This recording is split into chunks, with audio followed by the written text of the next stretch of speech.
widely. And a special thanks to Belen Garcia for his skillful IT and graphics support. Bringing in a wide range of diversity from the continent was the task. And this seemed quite a challenge between two Easter weekends, the Catholic and the Orthodox Easter.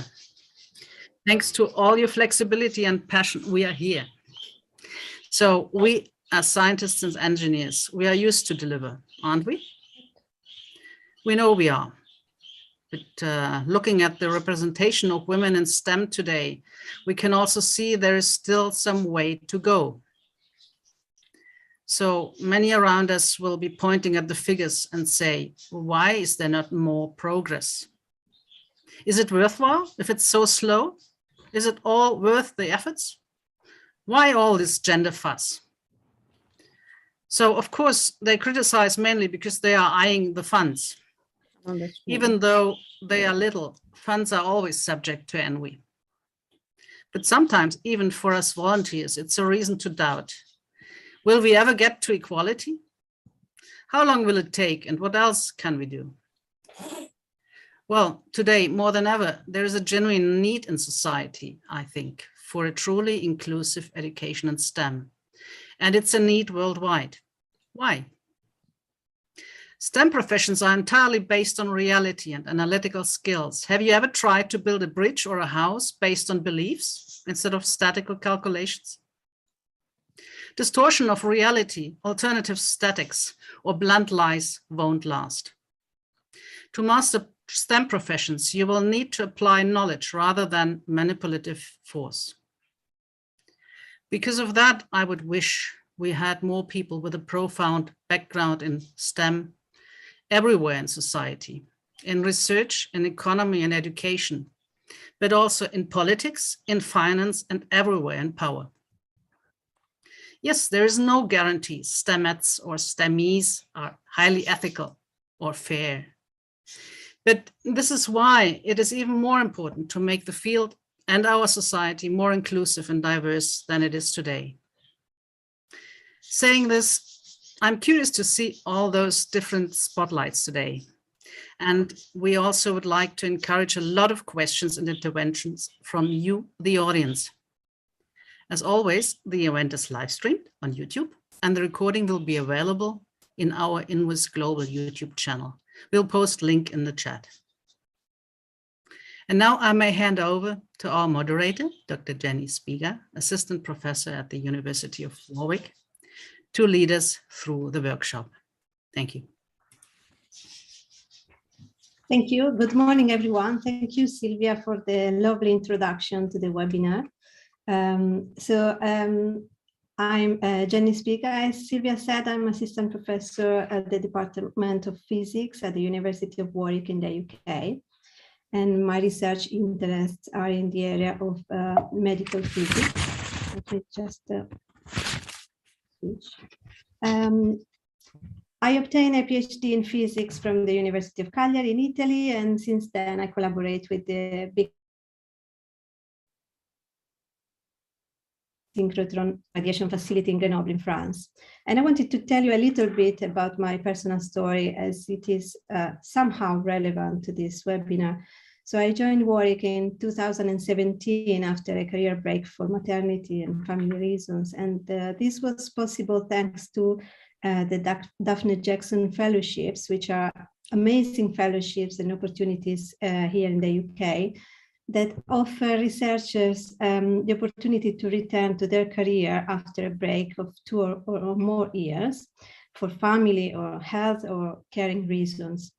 Many of you might know that returning to a career in academia after a break is not trivial. So this is an amazing initiative and opportunity here in the UK for both women and men, for which I'm extremely grateful. So I wanted to mention this. They also offer a retraining program, and this is also possible thanks to the support of UK universities and also the sponsors that we have.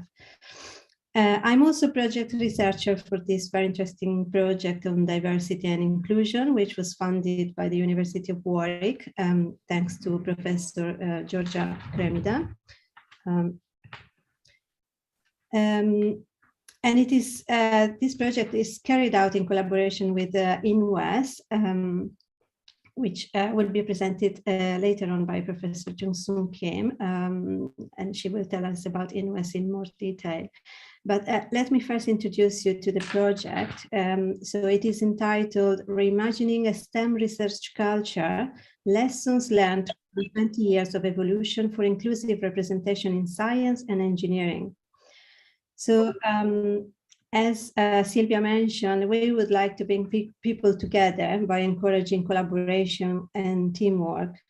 Therefore, we believe that sharing experiences, mindsets, attitudes, and insights on diversity and inclusion in STEM research and innovation is fundamental. So the project, which has been running since March and will end in July this year, will include a series of regional webinars, 2 per region, and we have five regions. So 2 of these webinars have already been done in the past weeks. This is the 3rd one for Europe, and we will have, there is already another one planned for Asia and Pacific on the 7th of May. And in July, we will have a final webinar to celebrate the 20th anniversary of INWES. So in this project, we would like to analyze and discuss policies, initiatives, projects, and interventions that are currently in place and delivered across the world for equitable and inclusive access and participation in STEM academia and industry. Today we will discuss about the situation of STEM diversity and inclusion in Europe, what we learned in the past 20 years, which are the proposed solutions and policies adopted in Europe, and how to gain impact. So now let me introduce you to Professor, well, first I might probably do the agenda. So I will introduce Professor Jung Kim, that will talk about INWES. Then we will have Professor Colette Guillope, that will talk about the SHE figures in the EU. Then we have Dr. Nina Baker, that unfortunately for us, not for her, she's on holiday. So we will have a video. She really wanted to present anyway, so she sent us a video. She will talk about the history of women in the UK. Then we will have Professor Manjit Dosanjh that will talk about where is the gap, because believe it or not, some people still don't see it. And then we will have 3 spotlights in Germany by Christina Haaf about the German experience for more women in STEM. Then we will have Professor Isabel Carillo Ramiro that will talk about some policies and initiatives at the Universidad Politécnica de Madrid for disabled students. And finally, we will have Professor Colette Guillope again that will talk about the situation of women in STEM in France. After this, we will have a panel discussion, and we hope to have as many questions as possible. Please feel free to write in the chat if you have a question during the talks, and then we'll pick from there and discuss during the panel and discussion later on. So now I will introduce you to Professor Jung.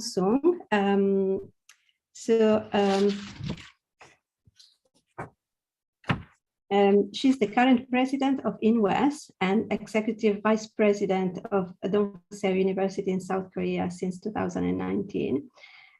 She has a PhD in medicinal chemistry and has had various leadership positions, both in academia and other organizations.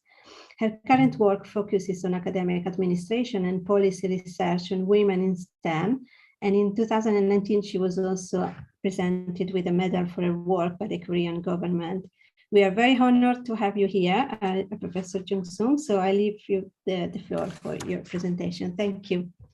Thank you very much, Jenny, for your very kind introduction. I would like to share my slide, if you would allow me to. Yes, just give me a few seconds and I will get this ready.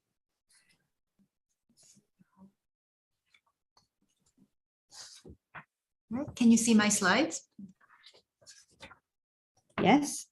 Okay, right. Let me put it on. Okay, presentation mode. So good morning, everyone, and good afternoon and good evening to some of you from all over the world. I am Dosanjh Kim, and I'm the current president of INWES, as introduced by Jenny just a while ago. First of all, I would like to express my deepest gratitude to the members of INWES Europe, the speakers and participants of today's webinar on behalf of the Board of Directors of INWES. I would also like to thank Ms. Sylvia Kegel, the chair of INWES Europe. She's also the treasurer of INWES for her tremendous work and organizing this very important webinar.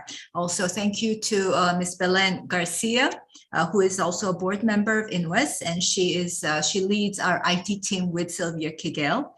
And they're very valuable in making all these webinars possible for the other regional networks as well. Special thanks to our Vice President Conferences, Professor Georgia Cremida, for obtaining funding for a series of webinars, including today's dialogue from the University of Warwick. Thank you to Dr. Jenny Spina for managing the project and also for moderating today's webinar. And a big, big thank you to our distinguished speakers. Please forgive me if I do not pronounce your name correctly. Professor Colette Guillope, Ms. Christina Haaf, Dr. Manjit Dosanjh, Professor Isabel, Carillo, Ramiro, and Dr. Nina Baker. Thank you so much. My role today is to introduce to you INWES because some of you may not be familiar with our organization. INWES is a global network of organizations of women in STEM with organizational members, corporate members, university members, individual members, all together representing about 250,000 women from over 40 countries worldwide. Our mission is to build a better future worldwide through full and effective participation of women and girls in all aspects of STEM. This year, INWES celebrates its 20th birthday. It was in the year 2002 that the establishment of INWES was approved by the delegates at ICWES 12 in Canada as a formal organization to oversee the ICWES conferences. Since then, INWES has expanded the global network, established regional networks, and have initiated various projects that would bring us closer to fulfilling our mission. For those of you who may not be familiar with ICWES, ICWES is the flagship event of INWES, which is an international conference for women engineers and scientists held every 3 to 4 years. And this has been since 1964. The first ICWES was hosted by the Society of Women Engineers in the US and was held in New York in 1964. ICWES 2, 3, 4, 5, 9, 10, 14, and 18 were all held in the European continent. In fact, ICWES 18 was most recently held. It was held last year, and it was the first virtual ICWES due to COVID-19, and it was hosted by the University of Warwick in the UK. Our next ICWES is going to be next year in 2023, and it will be in hybrid format in New Zealand. And I hope to see many of you at the conference next year. This is a map that shows you where all our previous ICWESs and regional conferences have been held since 1964. What you see in red are the conferences that were held before INWES became a formal organization. The ones in blue are the ICWESs held after INWES was established. And the ones in green are regional conferences. And regional conferences are usually held when ICWES is not, in the years that ICWES is not held, or we try to hold these conferences in regions that do not have a regional network. What you may see is that there are many, many conferences that were held in the European continent. And thus, I think it's high time that we remember and acknowledge the determination and passion of the women scientists and engineers in Europe, without whom and without whose contribution we may not have come where we are this far. This is a slide that shows you the current membership of INWES according to the regional networks. INWES has 4 regional networks. And we have one in preparation, which is the Latin American Regional Network. APNN was the first regional network that was established in 2011. The African Regional Network was established in 2014. The most recently established regional network is the Middle East and North African MENA Regional Network in 2018. Now, the one that I have highlighted in red is the INWES Europe regional network, which started in 2016. And you will see some of the flags of your country, or you may not see the flag of your country. So if you would like to become a member, or if you would like to return your membership, I think this is a very good time to do so. We will leave our email in the chat later for you to contact us if you would like to join us for our many exciting activities. I have found some records in our archive from what has happened in the European continent over the years. And this first one is from INWES 2 in the UK in 1967. This is from Italy, 1971, INWES 3.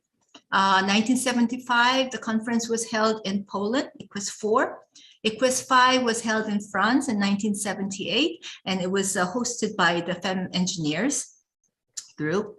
INWES 9 was again, went back to UK in 1991 and hosted by the University of Warwick. INWES 10 was held in Hungary in 1996. And after INWES was established, INWES 14 was held in Lille, France in 2008. And I think Monique Moutot, the chair of INWES 14, is here with us, and you will see her in this photograph. INWES 18 was our virtual conference. So this was held last year. As far as the regional network is concerned, as I mentioned earlier, it was in 2016 that INWES Europe had begun, and it was through the regional conference held in Freising, Germany. And Sylvia Kegel has been responsible for starting of the region INWES Europe, and through her leadership, we have come a long way. But I anticipate a revival of INWES Europe under her leadership this year. The INWES objectives are listed in this slide, which include becoming an influential voice on STEM issues for the benefit of women and society. This slide shows you the projects that we have in plan and that we have already started for this year in 2022. And the one that I have highlighted in red is the webinars, which includes the one that we are attending right now. And this is very thankfully possible with the funding from the University of Warwick. The webinars will be held from March to July this year, and the project is a collaboration between INWES and the University of Warwick. And we hope that through the dialogue in today's and the upcoming webinars, that we will be able to discuss the current status, barriers, and opportunities for an equitable and inclusive representation to STEM research and innovation in the European countries. I also hope that you will be able to attend the webinars from the other regional networks, which include the APNN that's going to be coming up in May 7th, and also the second webinar of MENA and ARN, and of course also the second webinar will be held in INWES Europe as well, and the Latin American Network webinar as well. And please mark your calendars for the concluding webinar, which will be held July 20th. And this is going to be where we will put all the outcomes of the regional network webinars to be disseminated on a global scale. But we will also be celebrating our 20th birthday. The 20th anniversary celebration will be held in conjunction to this webinar. Science and engineering, together with gender equality, are vital agendas for a sustainable world, and only through the full participation of women and girls in science can we achieve a better future for all. I look forward to meeting you all in person in our next INWES or in INWES regional networks or meetings or global INWES global regional meetings and events. And thank you once again for your passion and endeavor to building an inclusive environment for science and engineering. Please enjoy the webinar. Thank you very much. Thank you very much, Professor Jung Kim. Very, very interesting presentation about INWES, which has such an important role. Now let me introduce you to our first speaker, Emerita Professor Colette Guillope. I'll share her slide in a second. There you go. So Professor Colette Guillope works at the Université Paris-Créteil and is Vice President of the European Platform of Women Scientists. She's a mathematician that devoted her career to both research and teaching, but she's also been involved in different French associations for women in mathematics and science to promote first girls and women in STEM and gender-based violence in higher education and research. She contributed to the creation of the Conference of Officers for Equality and Diversity in Higher Education and Research Institutions, which today has more than 80 institutions as members. So thank you so much for being here today. Actually, I need to say that all the speakers were amazing, accepting immediately to talk at this webinar. So thank you very much. And I can already see your presentation, so you can go ahead. Thank you. To put my, okay, here I am. Okay, thank you very much. Well, so I'm going to talk about Europe and the work which has been done by the European Commission, She Figures. So I'm going to say a few words first about EPWS, which has been established in 2005, 2006. And there was a huge amount of work done by the European Commission in the years 2000, where they just said, well, okay, you should do something for women, and especially for women scientists. So that's the reason this EPWS platform was established. And there's really questions and problems for women, especially in science. As we know, a lot of leaders, many leaders are signed into science, and there were very few women. So that was really kind of a problem. So the next one. So I'm going to comment and give some figures from the study, the recent study, She Figures. This is the state of art of the gender equality in research and innovation in Europe. It started really every 2 or 3 years, you have a new edition. It started really, not too fast, please. Okay, just the second slide.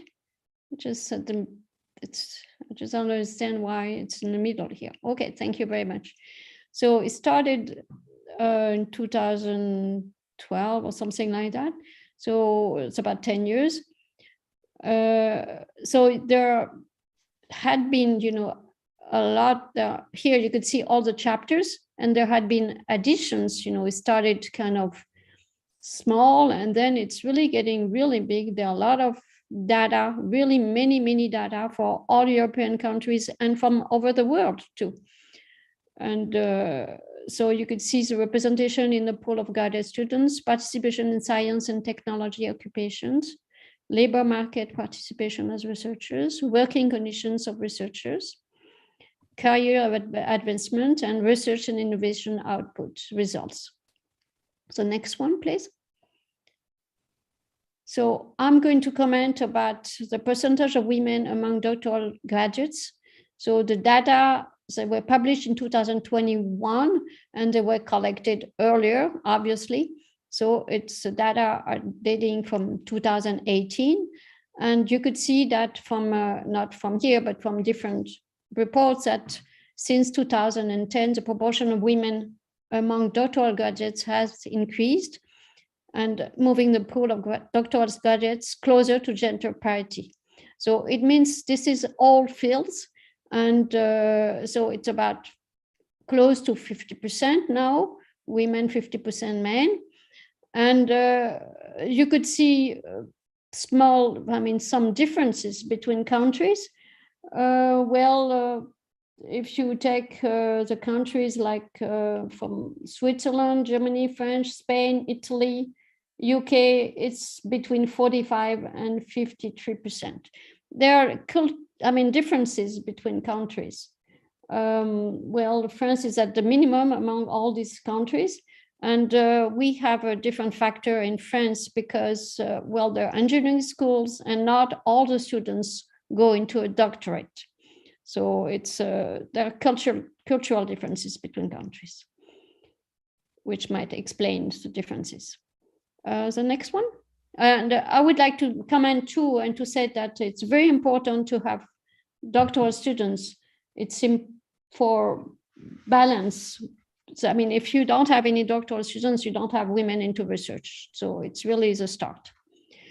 Here it's percentage of researchers and engineers within the labor force. So there's a comparison, there's men and women, and the dark color is men and the light color is women. So you could see that very similar, but it really depends on the country. Like in Italy, for example, women is 1.6 and men is 2.9. It's almost a double.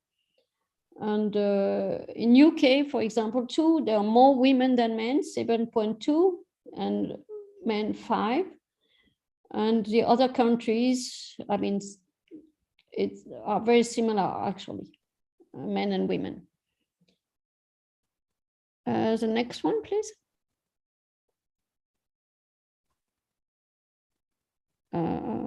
Okay, so I'm showing the percentage of women in the private sector in 2018. So you could see that there are much less women researchers in the private sectors than in the higher education, than in all sectors. And the difference is government and higher education sectors. So, for example, this is, in the top one among the countries, which I cited earlier, like Switzerland is 27%, and the lower one is France, 21%. Again, there are differences, cultural differences, and you could see that the countries like the top ones are most of them are from the Central or Eastern Europe, which were the former, socialist, communist pole in Europe. So, the next one, please.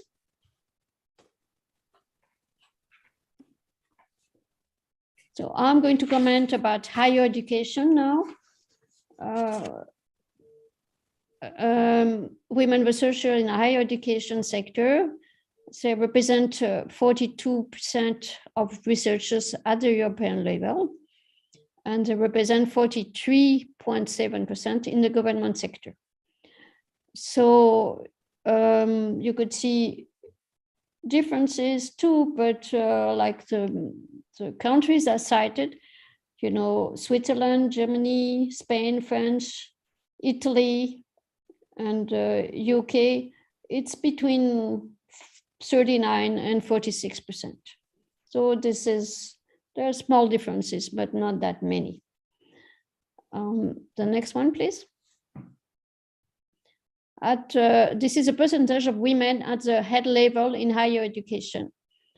So here you could see really very big differences. And because I'm French, I'm going to tell you about France. And it's 12% for France. And actually, again, I don't know how it works in other countries, but I can tell you that in France, there's no quota, and people are, women and men, leaders, are elected by their colleagues. So it's very, very difficult for women to reach that level, especially for women. It's very difficult for everyone, actually, and very difficult for women too. So it explains that there are very few women, and there aren't that many leaders either, about 80. So what can I say too? I mean, I could say that, well, except for France and Spain is like 18%. The other ones are like the other countries I mentioned earlier are around 25%, 24, 23, 25%. And again, very big difference with countries in Central and Eastern Europe. Next one, please. And this is a new chapter too, a new data. Is the percentage of women this year, percentage of women in a precarious position in higher education.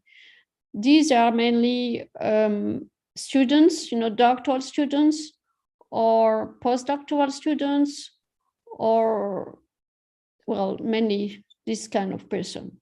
So you could see that at the European level, there are more women, more men who are in a precarious position, but there are differences between countries. So women is light blue and men is dark blue. And for example, if I read correctly, this is Italy and UK. I mean, there are very few person in like 3%, 2%, very few person in a precarious status. But like Switzerland is very high, Spain is very high, French is medium. It's close to the mean value. And very striking too is Latvia, which is very, very big for men, very large. You could see a large bar. The next one, please. The glass ceiling index, the proportion of women in academia to top academic positions. So the higher the value, the stronger the glass ceiling effect is, and the more difficult it is for women to move into higher position. And 2018 and 2015, so it's a comparison between 2018 and 2015. So it is a small decrease by 0.1 point. And 1 means that men and women have the same chance to be in a leading position, in an A position. So again, here there's very similar, all these, Western European countries are, well, between 1.5 and 1.9. And blue, it's 2018, I think. Blue is 2018. So like there's an exception, like Spain is kind of high, 1.9 in 2018. There's no decrease and tends to increase. In France, it tends to increase too. The next one, please. I'm almost done with my data. And this is a typical academic careers, 2015 and 2018. So actually, this doesn't change. So you could see that there's what we call the scissors diagrams. So in STEM, and you could see that women are 32% in a master and bachelor. This is the bachelor grade, and 35% as graduates, and all of the grades.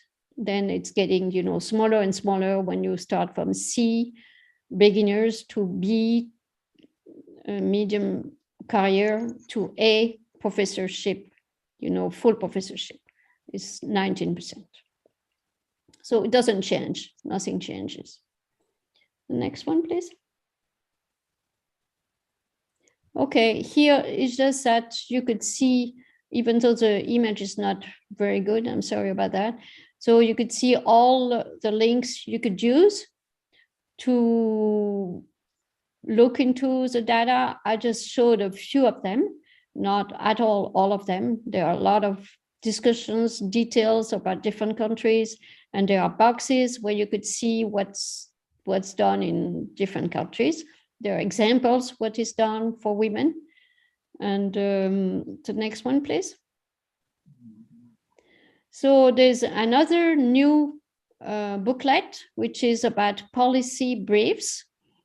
And there are different chapters, improving the presence. I mean, there are 7 of them, policy briefs, improving the presence of participation and progression in science, institutional culture, gender imbalance in research leadership, gender dimension in research and innovation, content and training, holistic view of STEM education at the undergraduate level, promoting a gender perspective in innovation. And there is a last chapter about intersectionality. And actually, there's really a lot on this booklet, a lot of information. You could see a lot of what different countries are doing, what EU is trying to do, and what different countries are doing. And for example, which something I didn't mention at all, well, there's a study about gender gap in the field of artificial intelligence, gender gap, another study about gender gap in innovation. It's very, very, very interesting. And there's a lot to read. The next one, please. So as a conclusion, I would like to just mention there are 3 different strategic approaches which have been taken. It was first fix the numbers. And that was what EU did, you know, first focused on increasing women's and underrepresented groups' participation. Then it was, and it's still going on, fix institutions, promote inclusive equality in careers to a structural change in the research organizations. And now it's really fix knowledge, gender innovations to stimulate excellence in science and technology by integrating sex, gender, and intersectional analysis into research. Thank you very much for your attention. I'm done. Thank you very much, Professor Colette Guillope. That was an amazing presentation and very eye-opening on the situation in Europe. We have a few questions that we might pick up later on during the panel and discussion. Thank you. So I will go on with our next speaker. That is Nina. Dr. Nina Baker. As I said before, she couldn't attend, so we have a video that should be shared in a second. So Dr. Nina Baker is an independent historian that researches the history of women in engineering. And interestingly, she graduated at the University of Warwick and did her PhD at the University of Liverpool. She worked widely on promoting STEM careers for women returners and research administration. So we will see. So she also published a biography of the aeronautical engineer Hilda Lyon, Adventures in Aeronautical Design, The Life of Hilda Lyon, available via Amazon if you want to hear more about her work. Thank you.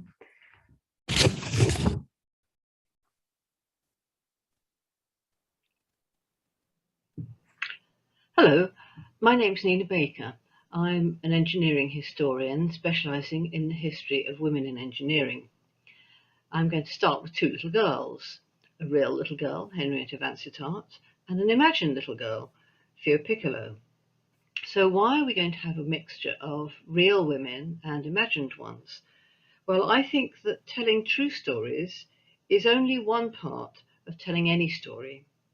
And the cultural surroundings of fictional women in film and in print are also influential in how girls and women choose to become engineers.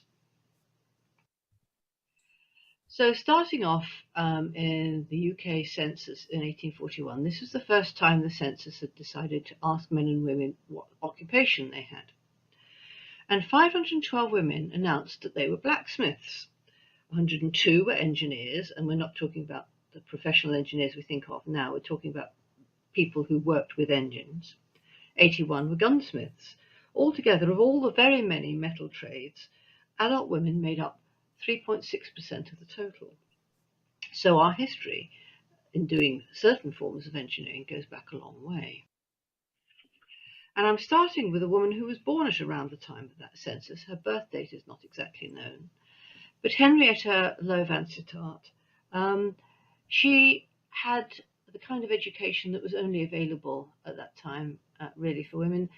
She worked with her father. Her father was a blacksmith and an inventor and a patent holder, and he'd been trying to develop propellers for ships. When he died in 1866, she took this work over.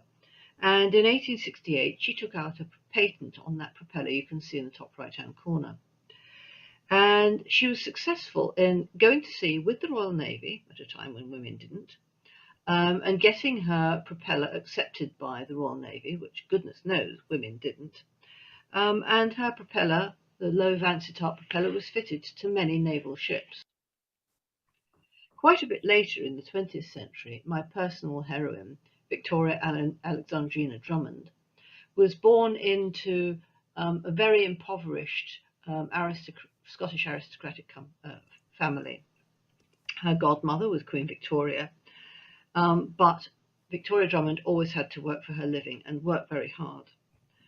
In 1916, she was apprenticed in a motor garage in Perth, and in 1918, she used family connections to get an apprenticeship in the Caledon shipyard in Dundee, where she worked in the engine and boiler works.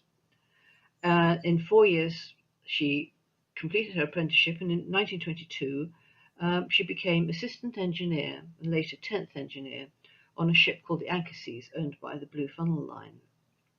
She worked on this ship and a number of others until 1927, when she'd acquired enough experience and sea time to be allowed to sit for her second engineer certificate, and the Board of Trade passed her and she got her second engineer certificate. She tried numerous times to get her chief engineer certificate, but the Board of Trade absolutely couldn't bring themselves to pass a woman, and in the end she had to take her certificate abroad in Panama. She worked on lots of different ships, none of them British at this point, and during the Second World War she was working on a ship called the Bonita, not a British ship and therefore not entitled to be in the convoys and protected crossing the North Atlantic.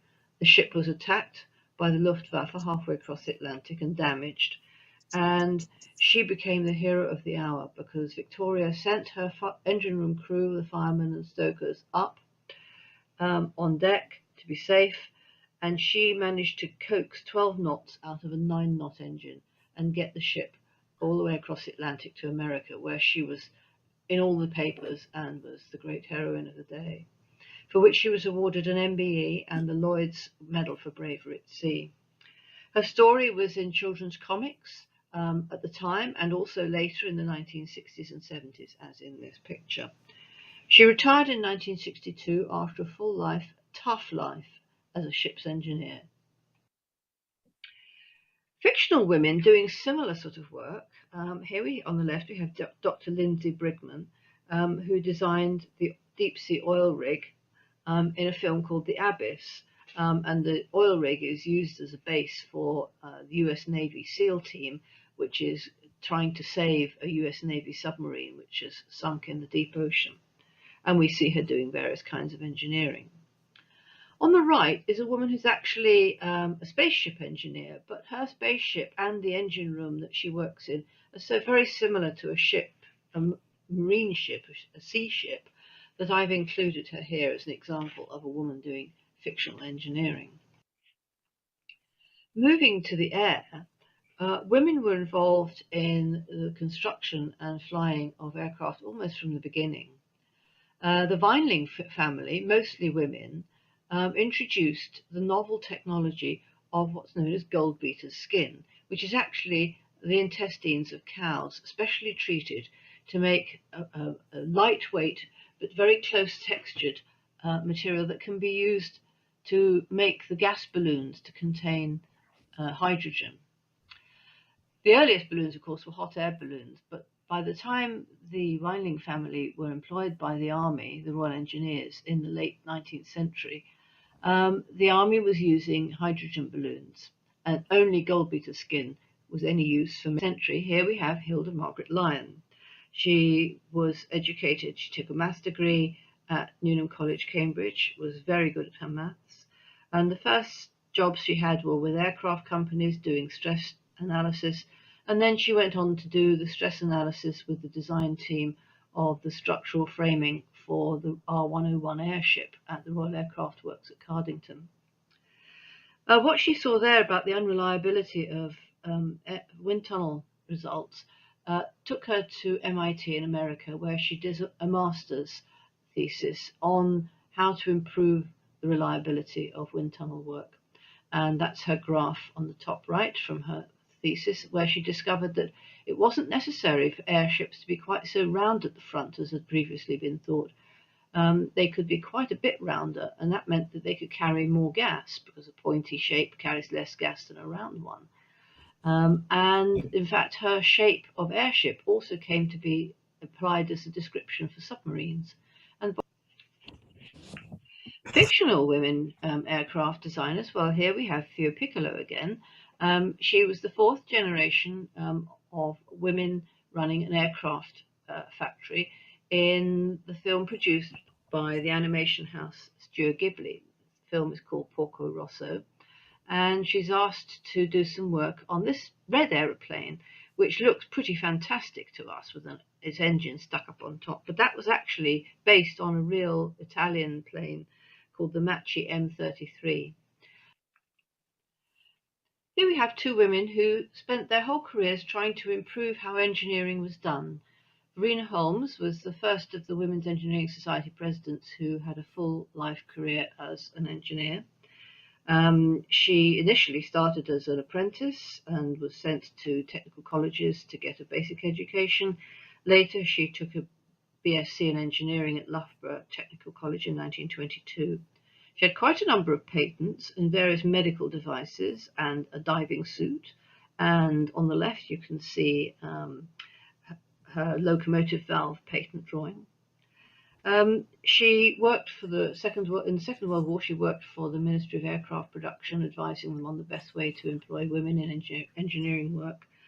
And after the war was over, she and another engineer, Sheila Leather, set up this company, Holmes and Leather Limited, employing only women. They took women who'd done munition work in the Second War and trained them to do various kinds of engineering and metal work to produce these small metal shearing machines and the first safety-guarded paper guillotine. She also produced a training booklet which was used for many years on how to train women in engineering.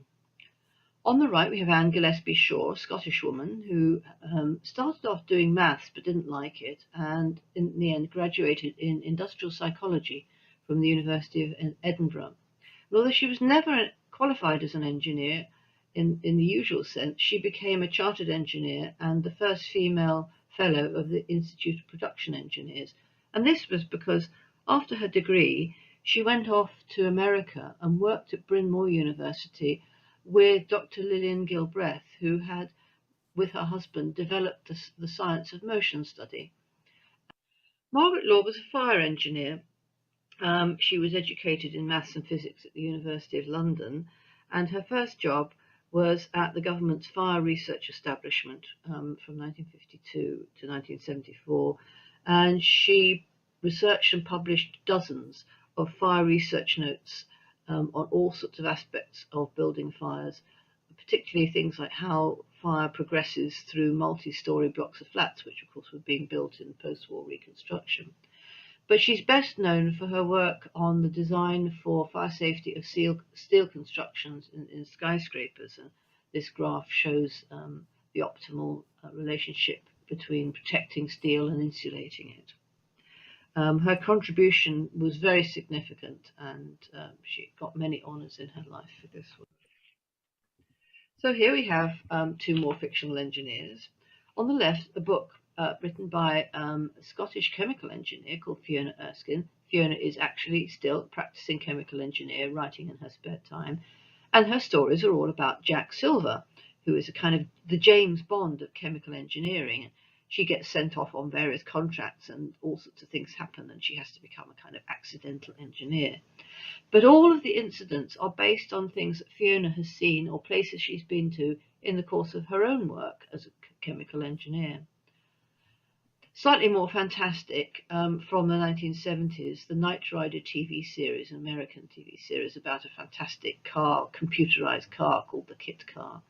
And the engineer who designed and maintains it is Dr. Bonnie Barstow, and here you can see her fiddling with the electronics those days. Here you see Beatrice Schilling. Now, you may have heard of Beatrice Schilling because she's better known for having solved the problem of why the Rolls-Royce Merlin engines kept cutting out when they were diving, because the engines were used in the Spitfire. But actually, that was only one tiny job she did. She worked for many years after the war on the fuel delivery designs for various rockets, and she designed this high-altitude test rig for testing different pieces of equipment at those sorts of heights, and she worked with the fuel boil-off test rig for some of the rockets you've seen in the previous slide. The smaller rockets, where they were testing concept of how different fuels might be used, they were often launched on these very small rockets, such as the jet test vehicle below. At the end of her career, she was asked to do some work on testing different sorts of runway surfaces for NASA when they were starting to consider the whole concept of the returnable spacecraft, what we know as the shuttle. And you've probably heard of the hidden women, the black women that did all the mathematical calculations for NASA's space program. Well, the result of their calculations was not just the software that Margaret Hamilton was writing, and that's the stack for the first moon landings, but this software the programming was actually done by weaving wires through holes. And here on the left, you can see how that was done. And they were known as LOL programs. The men in the programming department called these LOL programs because they thought that sewing and weaving was done by little old ladies, LOL. Actually, of course, it was mostly done by young women, as in the photograph. Groups of young women doing this weaving or sewing were supervised by rope mothers, but ultimately at the top was Margaret Hamilton writing the programs that they were. And to finish up with the fictional women engineers to do with space, on the left we have Marina from the Russian film Cosmic Voyage, made in 1935, which is on YouTube and is a wonderful thing to watch. She's the daughter of the spaceship designer, but in the film she acts as both scientist and engineer, making decisions about amendments to the spaceship. And on the right we have, of course, Star Trek. Now, okay, Lieutenant Uhura was not an engineer and she didn't do the technical side of communications, but so many young women and girls who saw her in the original series of Star Trek in the 1960s and 70s were inspired by her to become space engineers, that I've included her. And of course, one of the later series, the Voyager, Star Trek Voyager, the chief engineer of the spaceship is Bilana Torres, doing actual engineering. So why do I do this kind of research into real historical women engineers, and indeed the fictional one, which is a bit of fun? Well, if you remember the 1841 census, when 3.6% of all metal tradespeople were women, in 2018, only 7.4% of all engineering apprenticeships were going to women. So I still think we have a lot of stories to tell and places to go to do something to improve those statistics. And there's always more stories to tell and more things to hear about. And there's lots of ways of doing it. So thank you very much for listening. I do apologize for having to provide this as a recording. But unfortunately, I'm on holiday at the moment and didn't want to miss out on the opportunity to share some of my stories with you. And if you're intrigued by what little I told you about the life of Hilda Lyon, I've written a little book about her, which you can also get. And I have a blog. If you want to contact me, you go to that blog and I'd be happy to respond. Thank you very much. Thank you very much, Dr. Nina Baker. A very interesting presentation and so important to share the stories of amazing women that we have, and also the fictional ones that are also as important to share among especially young girls, and the importance of role models. So let's move on to our next speaker. So the second spotlight today will be Professor Manjit Dosanjh, that will talk about what is the gap. And she has had a long career at CERN, where she served as senior advisor for medical applications and launched the Enlight Network for Light Hadron Therapy. So she has a PhD in biochemical engineering and is also a visiting professor at the University of Oxford.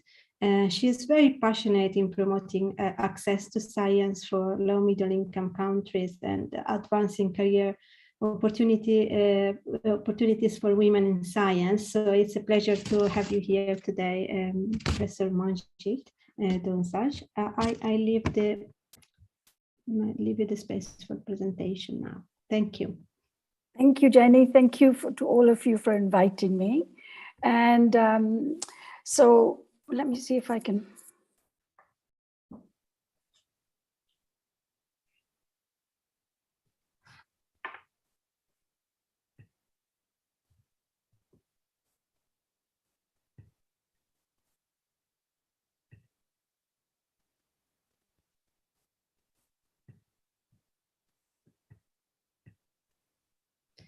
Hello, I think we're having some connection problems. So let's see if Manjit can come back soon. There you are. No? Well, there is no webinar without this kind of problems. So yes, so probably something happened as she was trying to share her presentation. We might want to go on with the next. Sorry, I got thrown off the Zoom, so maybe I'll try again. I don't know what happened. We can hear you now. Okay, I just got thrown out of Zoom. I don't know what happened. Yeah, no worries. Let's try. It always happen. Would rather not happen, but anyway. Can you hear me now? Yes, perfect. Thank you. Okay, so sorry about that. Thank you. Technology is a wonderful thing when it works, but occasionally it doesn't. So thanks, Jenny. Thanks to all of you for giving me this opportunity to talk about the gap. And actually, when I'm speaking to all of you, you all know there's a gap, okay? But the reason why I want to discuss the gap is most people are not even aware there's a gap, or that there is something we should do to try to, I don't say bridge, but at least minimize the gap somehow, okay? And we keep discussing And people ask me, why do you care about STEM? You know, women do everything. So we care about STEM, all of us, we know that, is because access to control over science and technology determines which countries, which people who have the power. I mean, you've already heard Sylvia say that, and you've seen two of our previous speakers talk about this. And science, technology, innovation are key drivers in today's economies as twin pillars in both knowledge and quality of life. And access to this is one of the key important things for all of us, of course, including women. And it's a means of improving productivity, competitiveness, reducing poverty. We talk about SDGs, we talk about Millennium Development Goals. All of these are sort of really faced with the science, technology, STEM subjects. And the thing is, and I want to actually show you one gap, which is really visible. I don't have to show you other than here's the gap, okay? And the gap is the globe lit at night, and where the lights are is where you have access to technologies from a NASA spaceship, up from the sky. And it does two things. In order to be able to take this photograph, you needed the technology innovation for being up there, and then it sheds light as to where the gaps are. And yet we talk about gap in gender access, diversity, disability, equal access. And I tell you, it reminds me of the first time when I went to the Grand Canyon when I was in Berkeley. And that is, when you go to the Grand Canyon, you drive close by, you don't see anything. As you get closer and closer, you start to see there's a problem. And when you're right at the edge, that's when you see not only is there a gap, how wide it is, how deep it is, and how difficult it is to be able to appreciate and cross it. So, and I think that my feeling, I mean, you know, I'm very passionate about trying to get more women in STEM, in trying to do this. I work at CERN, which is the leading scientific high energy physics laboratory in the world. And I can tell you that there is a big challenge of women also at this place as well. And so what can we do? And yet the SDGs, goal 5 says, gender equality and empowering all women and girls. So undertake reforms to give equal rights, equal resources, enhance the use of enabling technologies, ICTs, promote, empower, strengthen policies. You've heard a number of these things, but look at the reality, okay? 70% of the women are living below the poverty line. 62 million girls still aren't in school. Women only 1% of the world's total land. We're talking about equality here, you know, that we want to have equal access. And whenever there are natural disasters, women and children are 14 times more likely to die than men from these challenges. So it's clear that we need to do something. And also, how can we think about not having gender equality and empowering women, because it's the only way for sustainable development for our planets and future challenges. I mean, how can we meet them if we leave half of the workforce, brain, potential, creativity, vision, outlooks out of the picture? I mean, no company who's trying to make profit would ever think about that. So why would we do that on our global Earth? And trying to successfully harness and mobilize all of the world talent pool has a huge impact, not just for us individually, because that's what we would like, but also for everybody in society at large. So there is a reason, the motivation is right there. So why aren't we doing it? Why are we still struggling to deal with this gap? I went to the very first talk by Nancy Hopkins at MIT when she talked about STEM. And 30 odd years later, we are still dealing with similar challenges. You've just seen the she figures from Colette. And also, a number of reports keep telling you that if you have a diverse workforce, you have better performance. So it makes economic sense as well. So we have to start thinking about using everybody and all our resources. And I'm sorry to say, I'm looking at our collaborators are joining this seminar. There isn't a single man there, at least I didn't see one. So if we are talking about minimizing the gender gap, we have to somehow work together and be inclusive and make those decisions which are together, okay?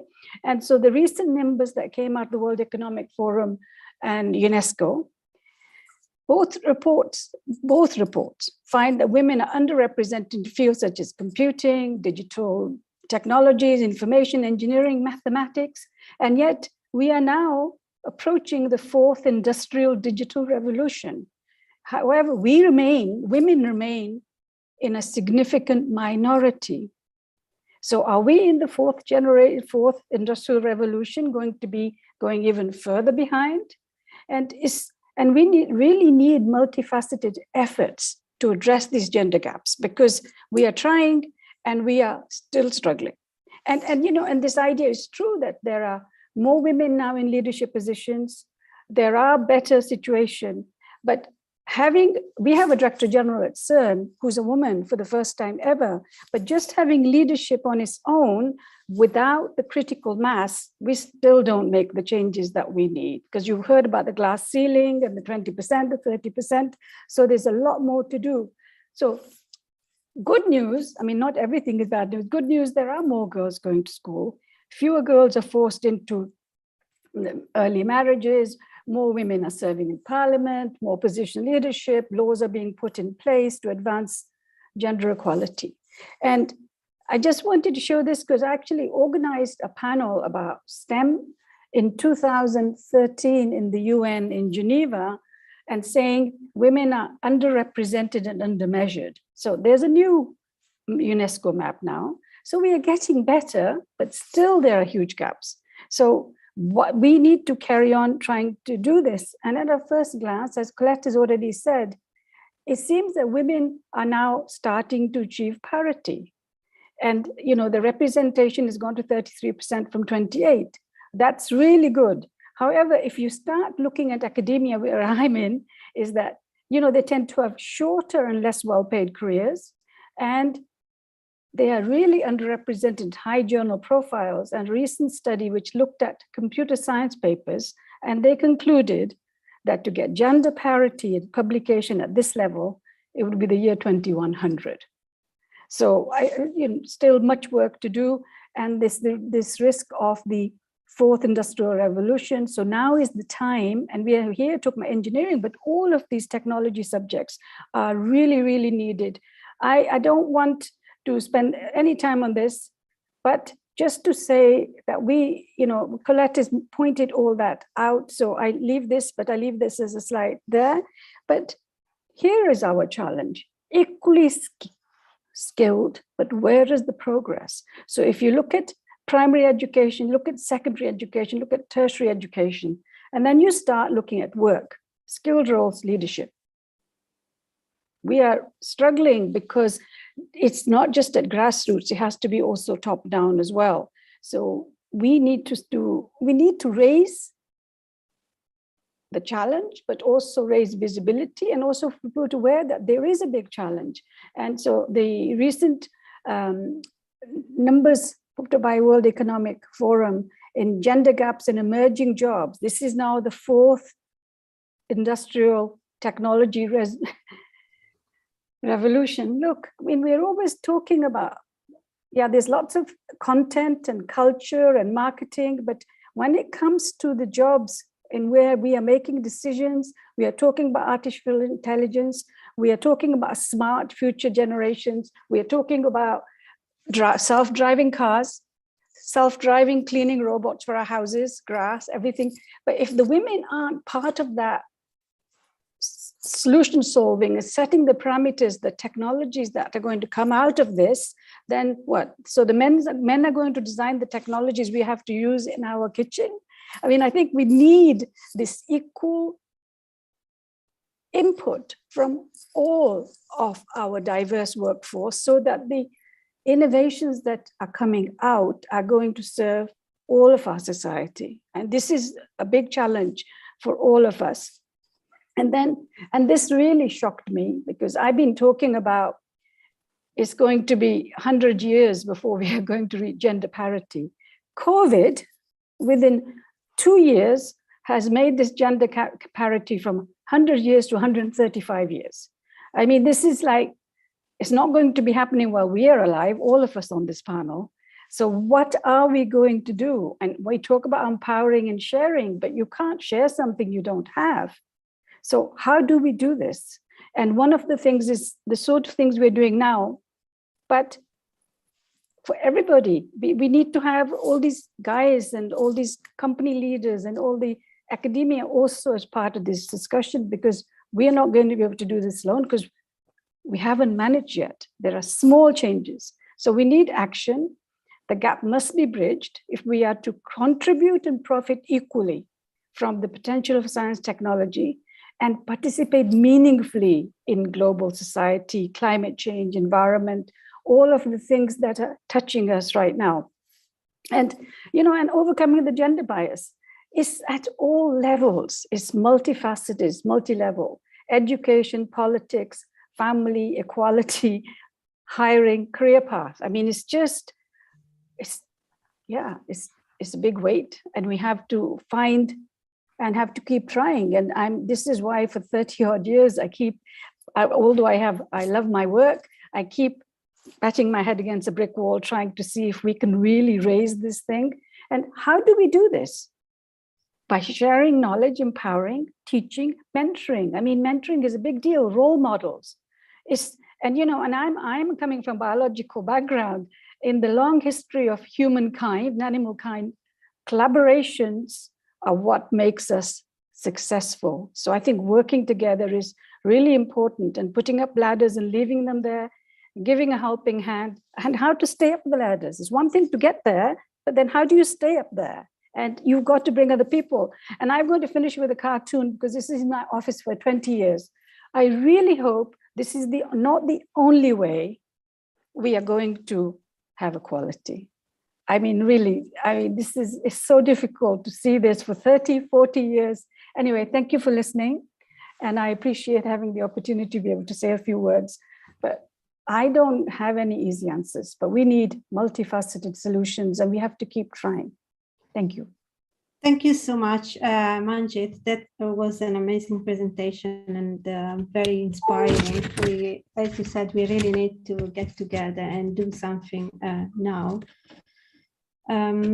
So I'll move on to the next spotlight. We will have more space for discussion later. And I will present Christina Haaf, Master of Arts. She's a consultant in the Competence Center for Technology, Diversity, Equal Chances in the National Pact for Women in Mid-Careers, which is STEM, basically. She studied history, German and Romanistic literary studies, French and Spanish. She's a consultant for public relations and project development, and very devoted to diversity and equal opportunities. So I'll leave you the floor to speak about the situation in Germany. Thank you. Thank you very much, and thanks a lot for the inspiring presentations. I would love to share my screen. Yeah, here it is. And hopefully, yes, we can see it. You can see.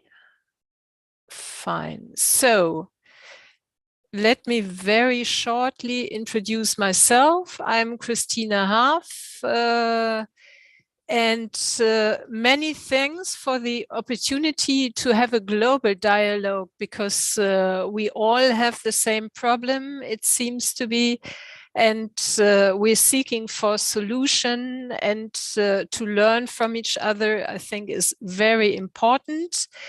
I'm from the Competence Center, Technology, Diversity, Equal Chances in Germany.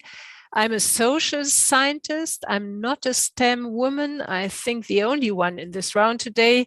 And what we do in the Competence Center is to create projects, campaigns to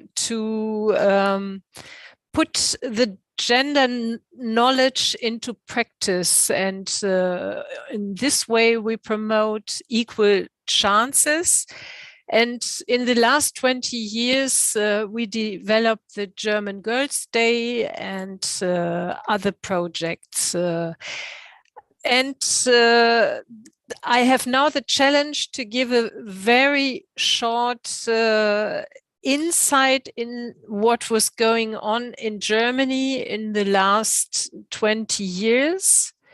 And if you have a look at the figures, we see that in 1980, the absolute figures were very low, and they are increasing. They are increasing, but they are increasing too slow. And so when you have a look at the technical study courses, the engineering study courses, you see in 1980, there were only a few women taking the choice, and in 2020, it's at least 26.4% of women who are opting for a study course in engineering science.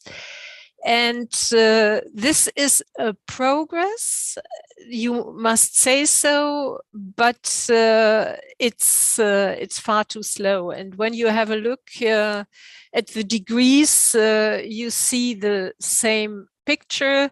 The absolute numbers are rising, but of course the numbers of men are also rising. So the question of percentage, the percentage is not rising as much as we would have liked to do.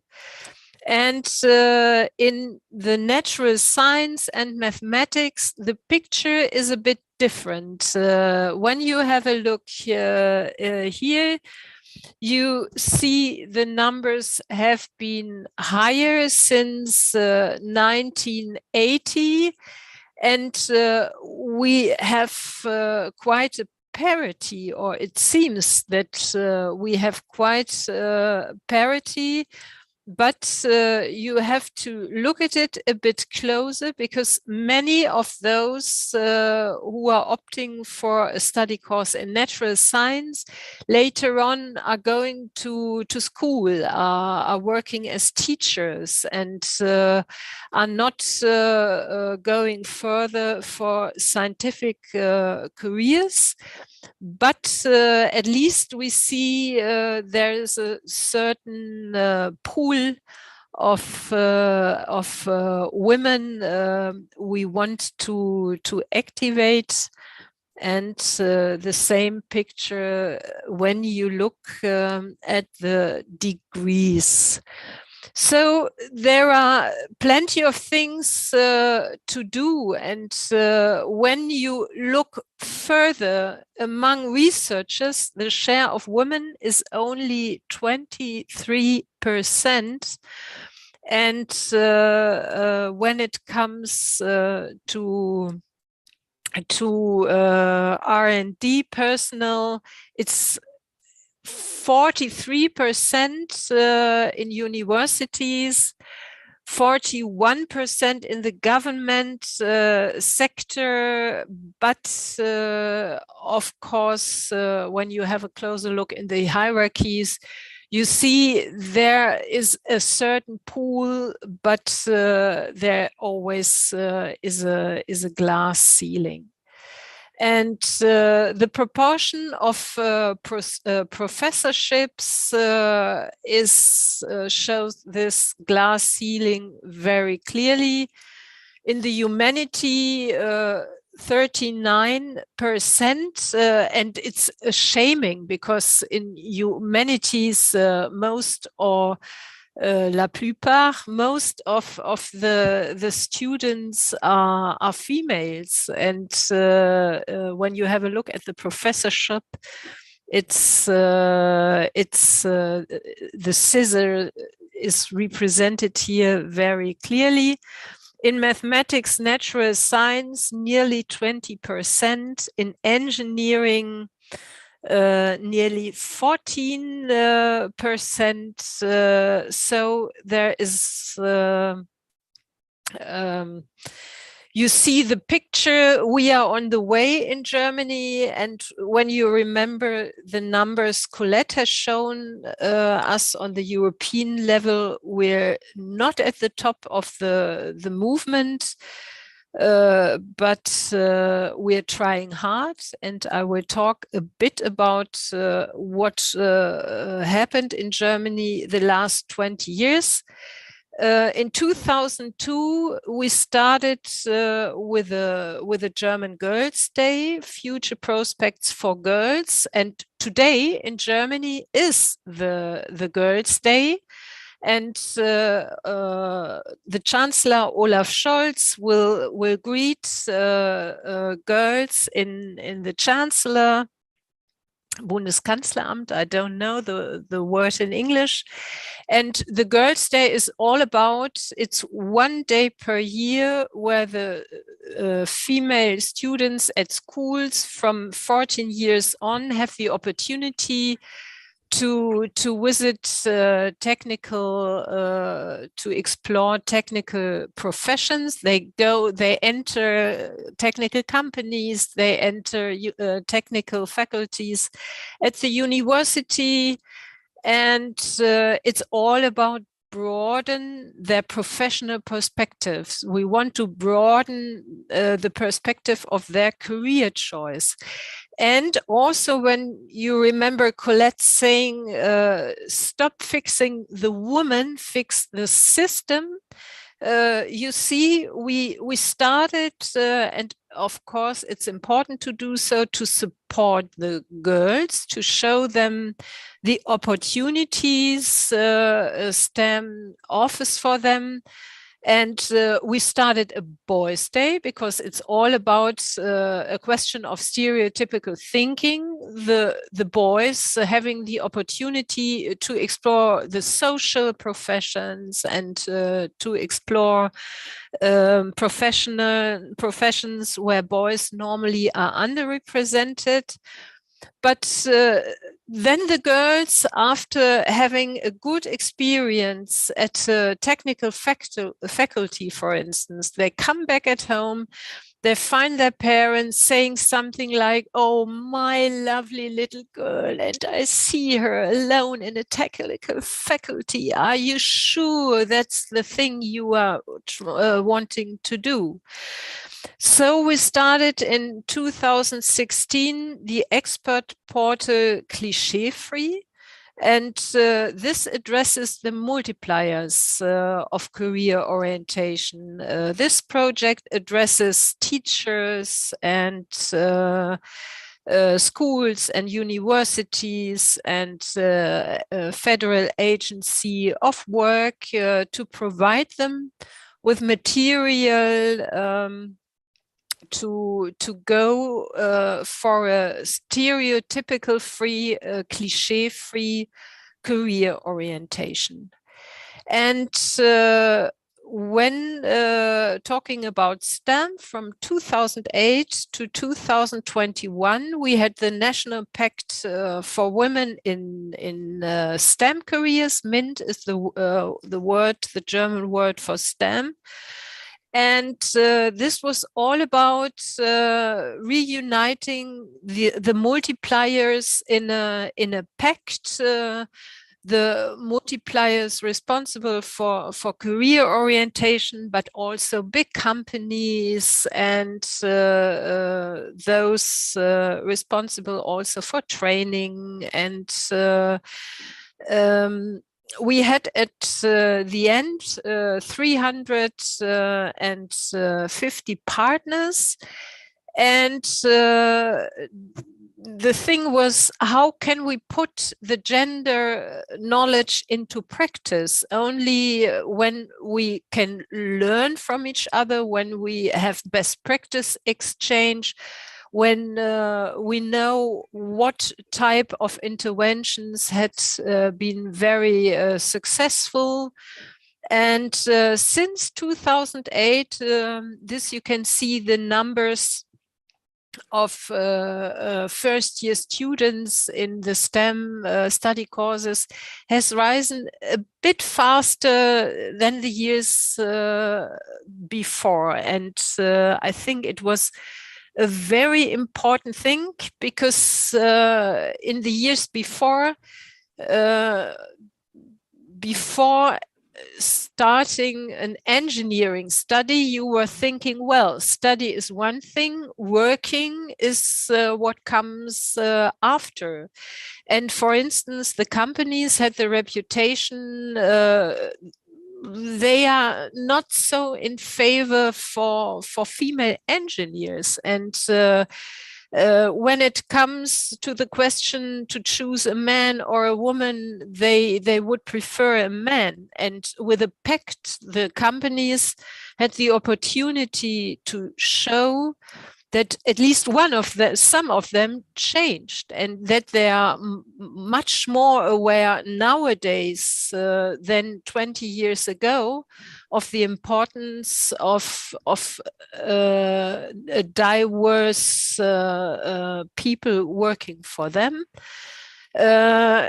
Unfortunately, the pact stopped at 2021 and was integrated in a nationwide big STEM campaign. And we hope that the good development will be continued. We have new projects. We have a platform, Innovative Women. That means, as you have seen, we have quite a pool of talented young women to engineers and natural scientists. And with this platform, we want to show them, and to also address the media and conference organizers, for instance. Everybody knows the argument, well, we would have liked to invite some good women, but we didn't find one. With this platform, you will have the opportunity to easily identify the female experts you need. And there has been a funding guideline of the Federal Ministry of Education in 2021, Women in Science, Research and Innovation, making achievements and potential visible.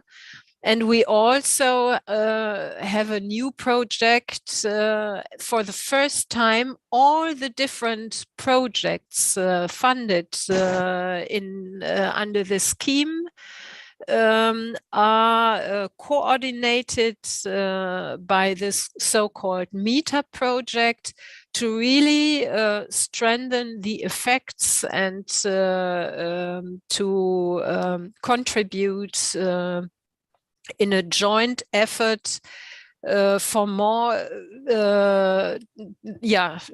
visibility. And to conclude,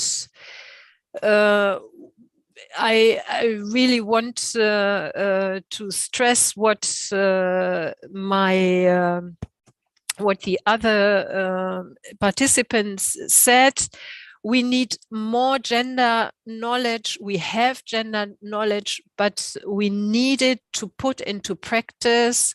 We need much more role models everywhere to really inspire the young women. And we need more networking, not each one working on its own, getting frustrated, but really we need to connect and to exchange.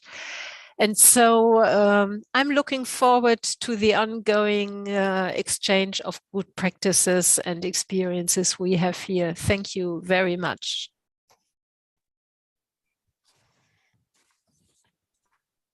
Thank you so much, Christina. Very, very interesting presentation, and you are very right about the importance of these events for boys and girls. And also teachers and parents, I would say. Yes, we will carry on with the next spotlight. We are a bit behind in our schedule. We will have now Professor Isabel Carillo Ramiro. Let me share her slide.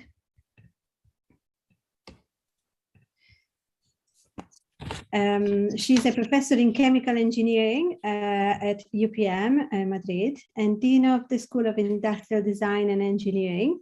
She has been responsible of internationalization policies at UPM and very passionate in STEM vocation promotion activities and development of entrepreneurship. Her research focuses on fuel cells for unmanned aerial vehicles and autonomous underwater vehicles. And today she will talk about the disabled students at UPM and the different policies that they have enact at the moment. Thank you, Isabel. Thank you very much, Jenny, for your kind presentation. And thank you very much for letting me to be here and to let you what is your inclusive program for students with health disability and students for a specific need on education support. I don't know if you could, let's say, to see my sorry, I'm going to set my window. That's, sorry, pantalla 2, compartir. That's right now. This one. Could you see my window? Yes, we can see. Okay. This is the program that we have developed in the Polytechnic University to support and to help to these students to be included in the UPM and also in the university in an engineering school. Disabled students now make up a significant part of the students' populations.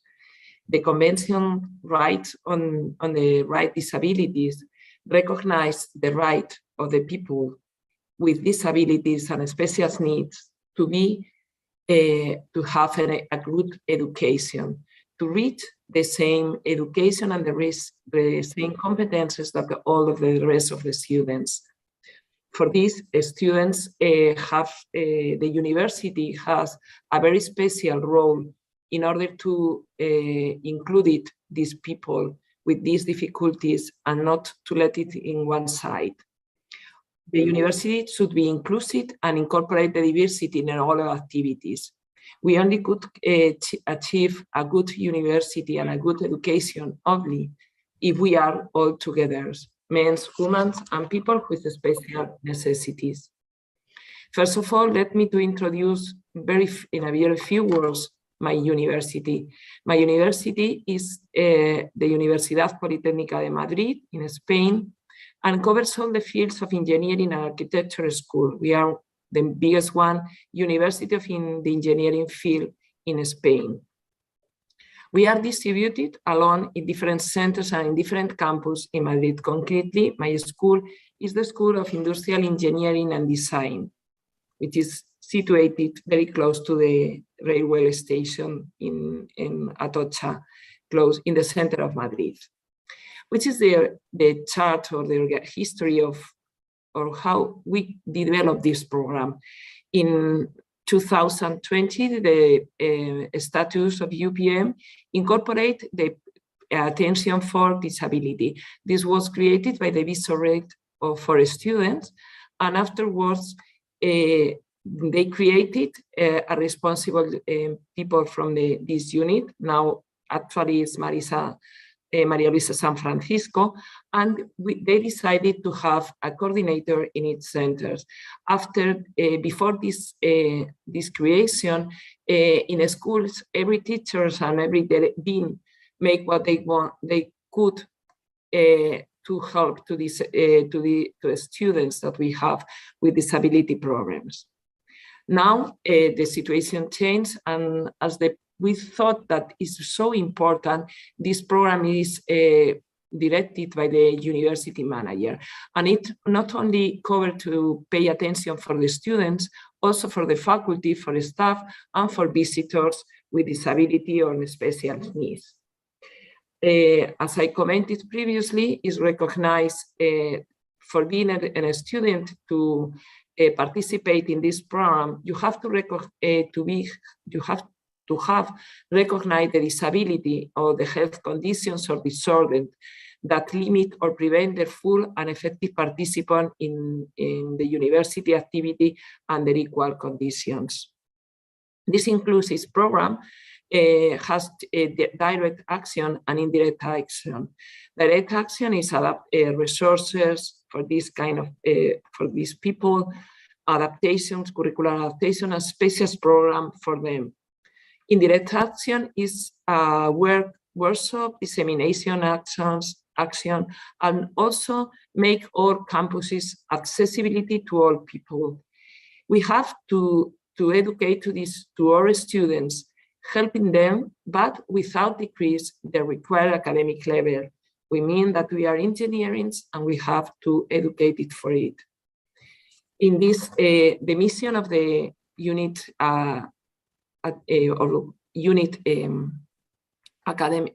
adaptation for disability is guarantee the equality and the inclusion of all people with disability in our communities. Our aim is to learning inclusive and create a learning inclusive working environment, information, equal opportunities.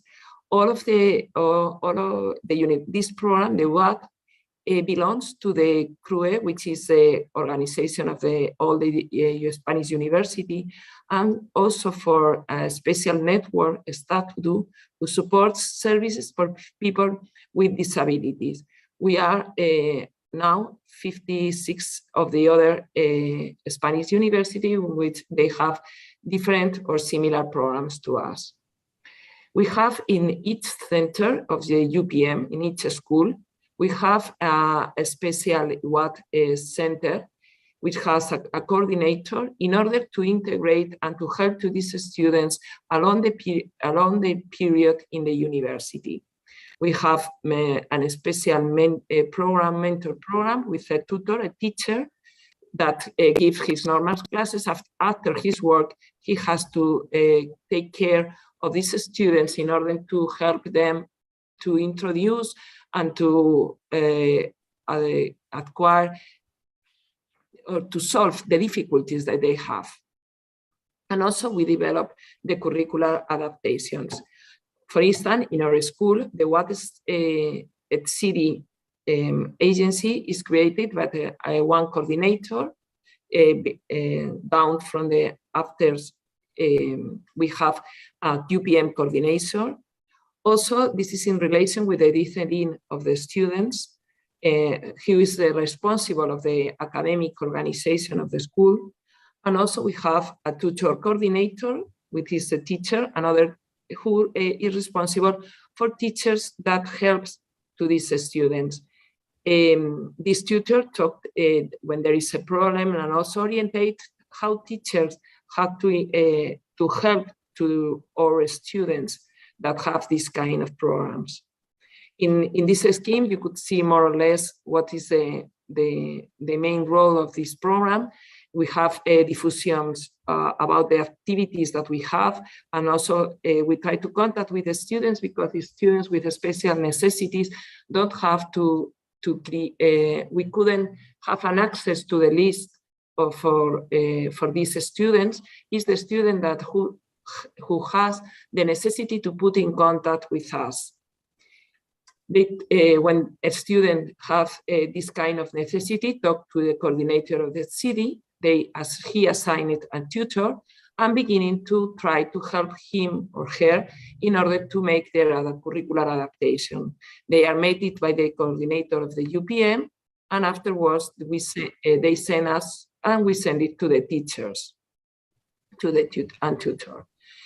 How are the adaptation that the students receive? As I explained you, to belong to this program is not required. It's a voluntary program, and but when you wanted to be here, be enrolled in this program, it's mandatory that you have to provide your academic and the adjustment, and also what are the nature of your disability or your special needs of education. Also, we have implemented an idea of a student collaborator, a student without disability that helped to these students around his life in the school.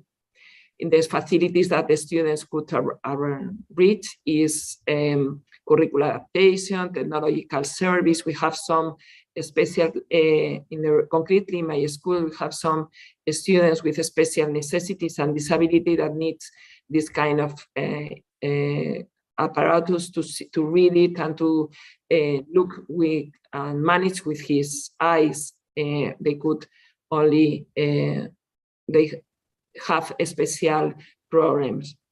And also they have a facility in the university. Concretely to our data, our statistical data, is we have the total of students in the UPM in the 2 last years. As my colleagues has commented, the presence of women is increases nowadays, but it's not as nearly neither the half is more than the half than the men in the engineering fields. We needed to increase this number by different policies, but as my colleagues of the webinar have explained. If we talk to students with disabilities in engineering schools, it's not so much. We only less than 1% are students who have a special necessity. But we also saw that if we talk with disability, more or less is not so big the difference. But when we are concerning to students with SENS, the gap is bigger. We have more men than women. This is the distribution along the different schools. And it's curious to see how schools that has studies related with some, or if this woman saw the social character of that engineering has, they are more women in the school than men. Also, for instance, we could see the ratio, the schools that we have with more students with special needs or disabilities is in the agroalimentary agriculture school, and also in my school, which is the industrial design and engineering. We cover the industrial design, electric, electronic, chemistry, and mechanical engineering. If we talk with the curricular adaptation that we have to do to these students, it's quite curious to see that not all of them need it. Only, but students with a special necessity, nearly a right part of them need to do curricular adaptations. You could see here in the blue color. However, if we talk about students with disability, only few of them need it. I think that is due to this fact that not all the disability need a specific curricular adaptation. These benefits of this inclusive program is that we could educate in equal conditions. Direct programs is curricular, scholarships, interpreted. We have a sign language interpreter, bank of products, and also international national mobility special programs for these students. We try to increment this number of students that go outside of Spain. And indirect, that we promote collaboration, we participate in different projects, and we make accessibility to this program. To educate to all community what is important and to be social, and also to include that all of us, we have to be in the university and in the society. We try to introduce to the students with the collaborating students, and also we facilitate to this student to do some practice in an enterprise, in some different agencies and research laboratories to facilitate his integration.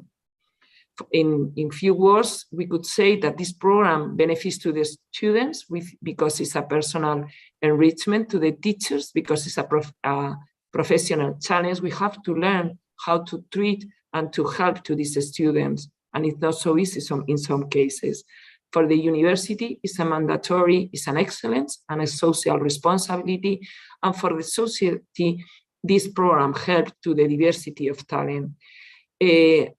Let me to talk about one of the actions that we have with these students. For instance, one of our students has received the awards of the best TFG final degree project of the Comunidad de Madrid, the best industrial design project, and also a special mention adapta because he has helped to design an autonomous transfer system from a wheelchair for people with cerebral palsy.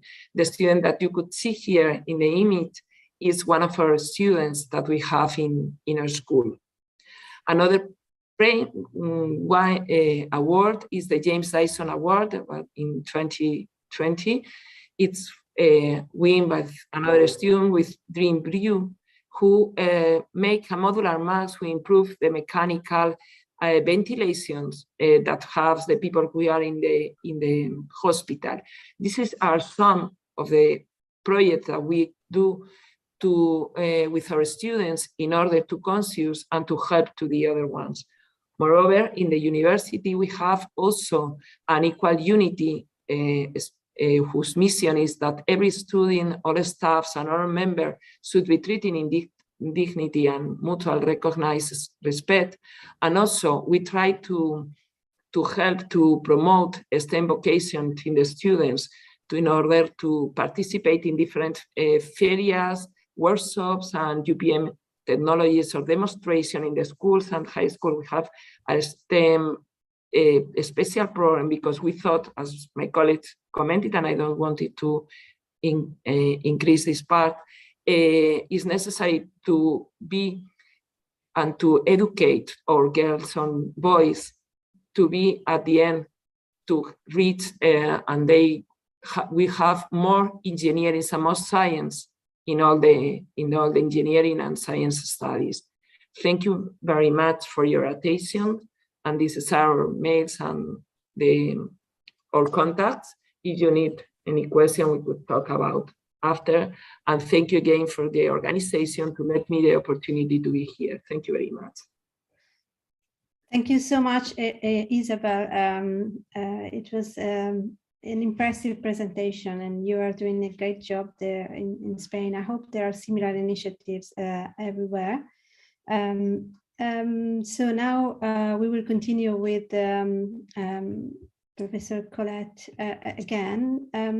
We met her before, so no need to present her. She will talk about the situation in France. I'll be very quick because we are running a bit late. Thank you. Okay, thank you very much. So I'm again here. Okay, so next one, please. Well, I'm going to talk about networks, and I mentioned a little bit, when it all started in 1997 with Europe, and I already mentioned that she figures since 2003. And in France, there were a lot of talking about parity, especially in politics in years 2000. Next one, please.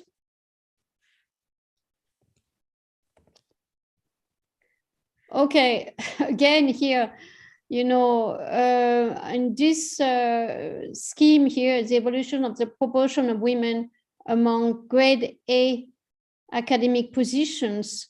So you could see that, well, it's progressing, the skills are not the same. And well, I wanted to show that France is making some progress, but not very many. And other countries had made progress like Switzerland, Germany. And well, I want to explain a little bit is, well, what we did in France. Next one, please. And it's the networks of women in France and in Europe. It all started actually in 1991 with mathematics in Europe. and where you could see, these women in math, mathematics would start with data. So that was really earlier than the European Commission. Next one, please. And here we have a few networks, Femmes Ingénieurs, Women Engineers, and they're all parts of the European EPWS network and part of INWES. We have been talking about INWES. The European Women in Mathematics, and part of the Committee for Women in Mathematics, International Committee, and Association Women in Mathematics, part of EWM and EPWS. Next one. So, it started in the 80s, and now I'm going to the 2000 period.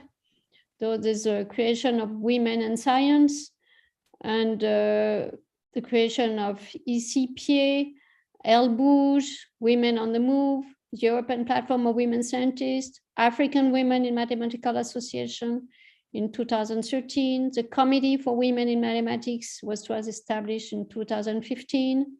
So next one. I'm going really fast. You can have my views, my slides. Other networks in France, years 2000, 2014, Women in Physics, Women in Computer Science, Women in Nuclear, and women leaders in private sector, women leaders in higher education and research, women in numerics. So this is in a private companies for computer science. More French or European networks, 2011, 2022. The Permanent Conference of Equality Officers in French universities, and different projects, European projects, Gender Time, Genis Lab, Integer, General Trigger, and a lot of them. And more recently, the ACT program, European projects, and Voices, which is still going on. Cost action on early career researchers until 2024. And the next one, please. And what are the action toward girls and women in STEM that we are doing? Visit high schools and universities, about 12,000 students or pupils a year, organize forums for young women mathematicians, organize specialized conference, Something and Women, mentoring postdoctoral, doctoral and postdoctoral women students, make known the scientific contributions of women in STEM now and then. Next one, please. More actions, collect data about women in STEM, create networks in countries, institutions, universities, make list of women experts and diffuse them, promote gender studies and gender viewpoint in each discipline, send letters, tweets about lack of women in scientific conferences, editorial boards, and etc. So next one, please. Elaborate the terms of new laws for higher education and research are following them up. For example, at least 40% of each sex in recruitment committees in France. And I mentioned that this is mentioned in She Figures 2021. Elaborate indicators for measuring gender equality, supporting gender balance within research teams, and the inclusions of a gender dimension in research. This is a French National Research Agency action. This is mentioned in She Figures 2021. Addressing discrimination against women in higher education institutions. And this is a way of talking about sexual harnessing, harsling, and sexist violence against women in higher education. Next one, please. And here there are a few things we are giving to students and pupils. Their science and technology. So next one, please. And the booklet Women in Science Beyond Common Beliefs. And this is done by the three associations, Women in Mathematics, Women Engineers, and Women in Science. So next one, please. And Women in Science has an annual conference. So there are a few here, 2011, 2021. So next one, please.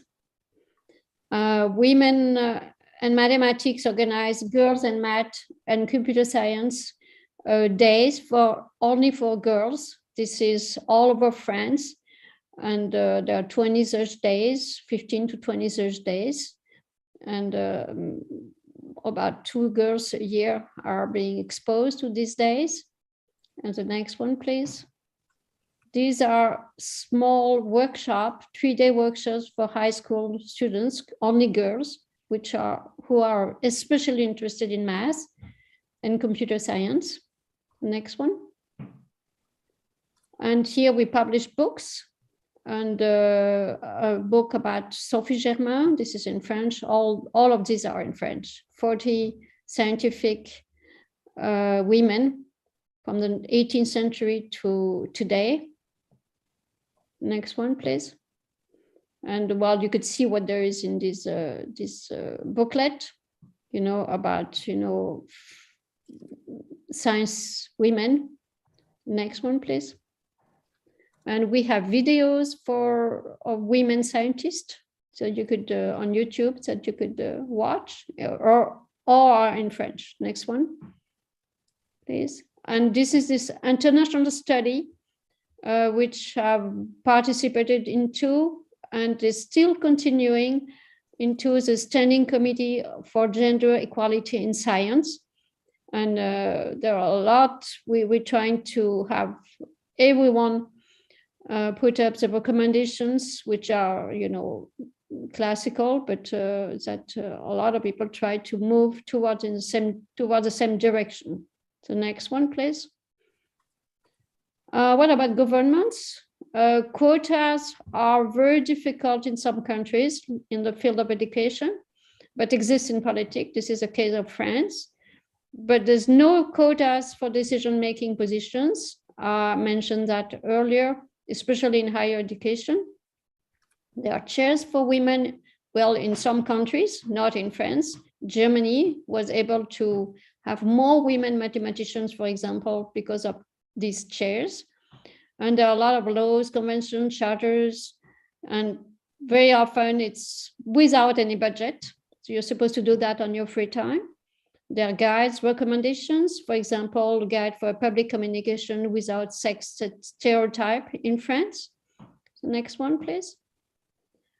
And what I would like to say is that successive governments pass, networks of women stay, they continue the job with new people supporting their objectives. Associations and individuals have been active for years until government and legislature decide to do something and have new rules established. And moreover, what one government has done or promoted, the next one or the one after might just undo it. And I would like to thank a few people, a few persons from all fields in France that have been part of this networking in STEM. Well, that's all. Thank you very much. Thank you very much, Colette. A very, very interesting and straight to the point presentation. We had a couple of questions in general in the chat that, a little bit of discussion. It's a bit late, but we had prepared a couple of questions for panel discussion. So if you want to answer these questions, just raise your hand and we will give you the microphone.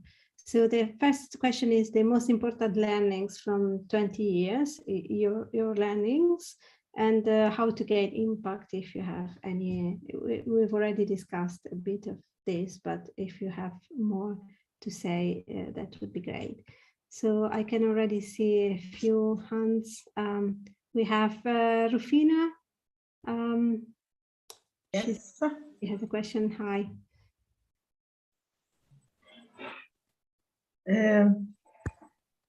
First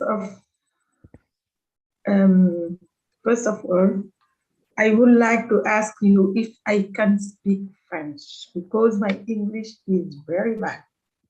To express myself, I would like to speak French. Is it possible? Somebody will translate. we definitely have some French speakers in here. Yes. Do you have a question or anything? Tu peux parler français. Merci beaucoup. Alors, je voulais exprimer toute ma satisfaction d'être parmi vous. We lost her. Sorry. Et féliciter toutes les personnes qui ont contribué à mettre en place ce webinaire. Je m'appelle Rufina Dabo-Sarr et je suis présidente de l'ARN, African Regional Network. Je voulais juste demander la traduction, si c'est possible, pour que je continue.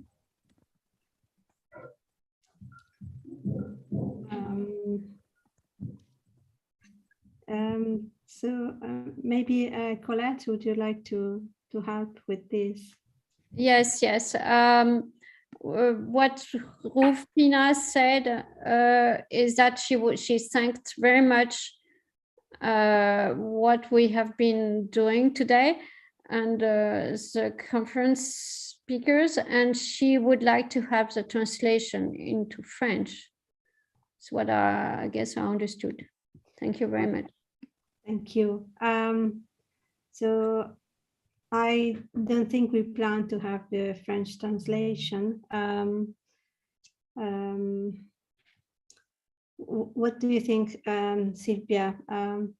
So we have some French speakers. Just Rufina, sorry, we don't have interpretation for this conference because we thought this is basically on the European level. We have this common base of those interested in the international communities will find the English platform. I understand that it would be great to ask you questions in French. And I would then ask someone of the French speakers to answer that question. So if you have any question in French, just ask it directly and please address either Colette or Christina or who else is French speaker, and they might give an answer. So that's the solution I have. Another proposal I would have is that we just go into informal discussion now. We might close the YouTube recording. If anyone still is listening to the YouTube recording now, they might also enter the meeting and just register and go in, so that we can continue as long as we want and as long as someone is interested in the answers. I think that's what we can do. Thank you. Thank you, Sylvia. But if I speak in English, I have difficulty. But I think